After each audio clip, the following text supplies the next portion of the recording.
Oče, prosimo te za tvoj blagoslov pri teh homiliji, tvoj sveti duh naj nam razodeva vso resnico in nas vodi v resnici, nagovarja v gorečnosti. V Jezusovem imenu prosim, amen.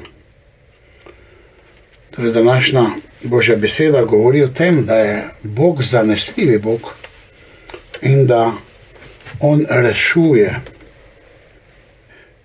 In če bo gledal na pregrehe, nihče ne bo mogel obstati.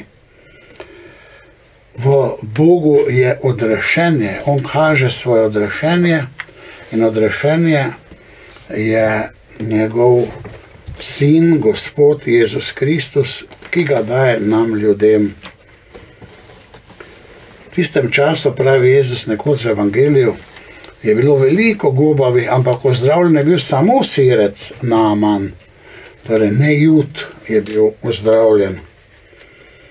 In ta je potem bil hvaležen in se je zahvaljeval Bogu in rekel, zdaj vem, na zemlji ni Boga razen v Izraelu. Torej, to razodetje Boga je resnično. Edino tu se Bog razodeva. V tega istega Boga, očeta, ki mu je ime Jahve, mi verujemo. To je edino razodetje za vse človeštvo. Vse drugo je pomanjkljivo. Enako sem zasledil recimo pri Ošo. Ošo, to je en takšen duhovni učitelj, izvira nekje iz Indije in vsi se malo potem po svoje usmerijo. Pravi, ja, svet je večen in pač pozornost, zavest, da smo mi, da se zavedamo. To je večno, pravi, zavest, sicer potem njegova zavest je kot neki Bog. In potem pravi, če je Bog večen, zakaj pa svet ne bi mogel biti večen? Zato, ker svet ne more samega sebe narediti. Pravi, to razodetje Boga, stvarnika, je edino pravo v judovskem razodetju Boga edinega, ki je, in v krščanskem razodetju, ker ta Bog daje poseben načrt rešitve, to je Oče za nas ljudi. Pod nobenim drugim bogovom, pravi, Naaman sirec ne bom več služil. On je videl, tukaj Bog deluje, tu sem jaz resnično nagovorjen in osvobojen. Bog nam daje spoznavati svoje odrešenje. Ko pridemo Bogu, če se držimo njegovih zapovedi, imamo življenje.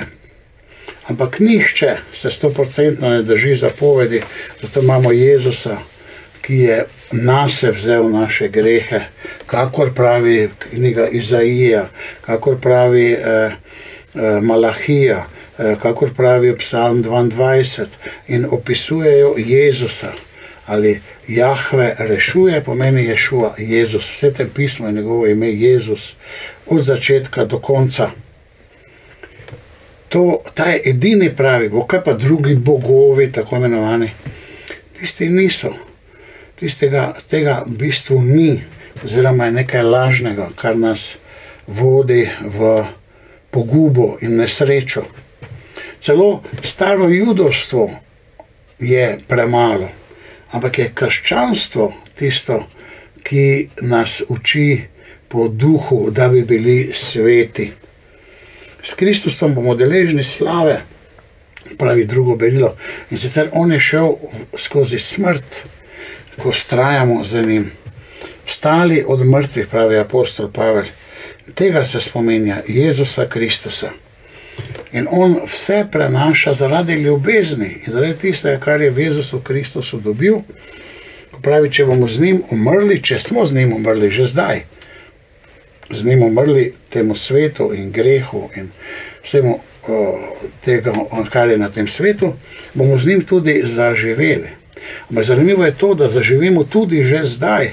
Zato, ker Jezus pravi, Božje kraljestvo je v vas, kadar se mi odločamo za Boga, pa ne po svoje pameti, ampak po njegovi besedi, po njegovem nauku, ko zavračamo greh, ne da se to lažemo, ja pa vse to ni greh, pa vsi tako delajo, pa samo malo in tako naprej, potem dobimo v sebi življenje. In to v nas imamo večno življenje. Kdo bo veroval, okušamo to večno življenje, to skrito hrano, ki je drugi nimajo, ker ne hodijo po tej poti. Če smo z njim umrli, bomo z njim tudi kraljevali, pravi apostol Pavel. Zakaj? Kajti v Kristusu je rešitev. Torej vsem se zahvaljujte Bogu, kajti to je njegov načrt za vas, pravi apostol Pavel.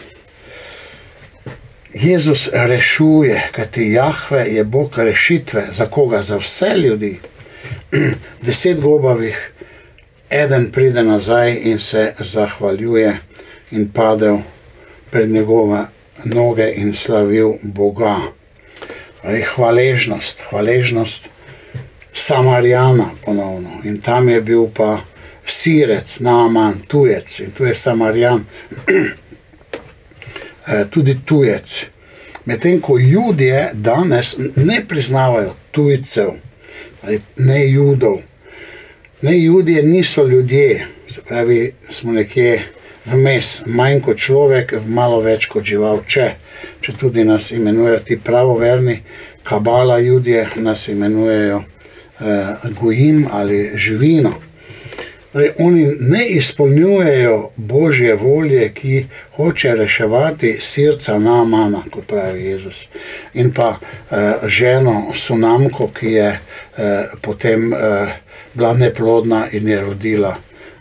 Pa koliko je bilo takih, pravi. Torej, tujce ima Bog rad. Bog želi rešiti vse ljudi. Ne pa tako, kot zdaj Judje, ki so se izrodili v Kabali, v Zoharju, v Talmudu, v Mišni in imajo razlage Svetega pisma in knjige, ki razlagajo razlage Svetega pisma. Ne berejo pa preprosto Svetega pisma in imajo celo prepovedi, vse te stavke, ki so krščanski stavki o Mesiji, recimo Izaija 53, imajo prepoved brati, oni tega ne smejo brati in tudi ne na nek način drugače razlagati, kot njim to povedo. Zakaj je Jezus rekel, ali ni bilo nobenega drugega, ki bi se prišel zahvaliti Bogu in pa tvoja vera te je rešila? Kakšna je razlika? Tudi oni so bili ozdravljeni. Ostalih 9, ja, ampak niso imeli vere v Boga. Niso bili Bogu hvaležni. Pri Jezusu je Bog deloval.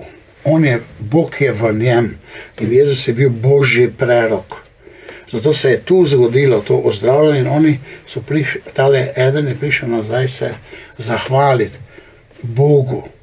Nekaj podobnega je to, ko mi gremo na kakšno srečanje, da bi ozdravili, če Bog da ozdravljanje, ampak mi potem gremo isti grešniki nazaj v življenje, nazaj grešimo. Mi smo lahko čudežno ozdravljeni po molitvi, ampak če se ne spreobrnemo, ne bomo rešeni za večnost. Nujno se moramo spreobrniti. Ne gre toliko torej za neke manifestacije. Bog želi zdravje ljudi in želi delovati, ampak glavna stvar je naše spreobrnenje in naša zvesta hoja in priznavanje Jezusa Kristusa in priznavanje Boga, ki deluje, Boga Očeta, ki deluje v Jezusu Kristusu. Vera te je ozdravila, kar enako pomeni rešila. Rešiti ali ozdraviti je isti stavek v Svetem pismu. Tujci torej so tisti, ki jih ima Bog rad, ne pa, da se tujce zatira in se jim ne daje niti osnovnega človeškega dostojanstva, kamor so šli zdaj ti kabala, Talmud, Judje in to je praktično skoraj ves judaizem je v tej smeri, eni so edino malo drugačni in v tem je problem tudi judovstva. Torej, Judje so izgubljeni in pogani, vsi drugi, ki ne častijo tega Boga, Mojzesa, ki se Mojzes razdelil kot edinstven Bog, so izgubljeni. Vse druge vere na nek način so ljudje izgubljeni in ne bodo bili rešeni za večnost. Kako se potem to dalje dogaja, je stvar zopet druge debate. V Bogu je rešitev, prava rešitev, trajna rešitev. Tako tudi eden drugi kolega razlaga, kako je svet večno, vesolje večno, da skozi te črne luknje, pa potem, ne vem, bele luknje se to nekako izravnava, se regenerira vesolje in je vesolje večno. In pa večnost je zdaj, je ta trenutek. Že, ampak ta razlaga nam ne da logične razlage. Kdo je dejansko ta svet ustvaril, kako je svet nastal, kajti sam ne more sebe nastaviti. In tudi ta večnost sedaj, to je premalo. Tu so še grehi, tu so naše morala, ki pa v tem celotnem sistemu ne funkcionira. Torej, samo v Jezusu Kristusu. In če smo točni, tudi najbolj detaljno in teološko razložen in pravi veri je katoliška cerkev in pravoslavna cerkev. Z majhnimi razlikami. Prava rešitev je v Jezusu Kristusu, to pa je tudi potem zraven prava cerkev, ki celotno odrešenje ponuja. Bodimo hvaležni Bogu za našega Gospoda Jezusa, bodimo hvaležni Bogu za to, kar vse dobrega nam je storil. In duhovno moramo rasti v našem spoznanju, v duhovnem napredku, da bo lahko Jezus tudi nam rekel, tvoja vera te je rešila. Ne moreš pozabljati na Boga in gledati samo na neke zunanje uspehe. Potrebuješ odnos do Boga. Amen.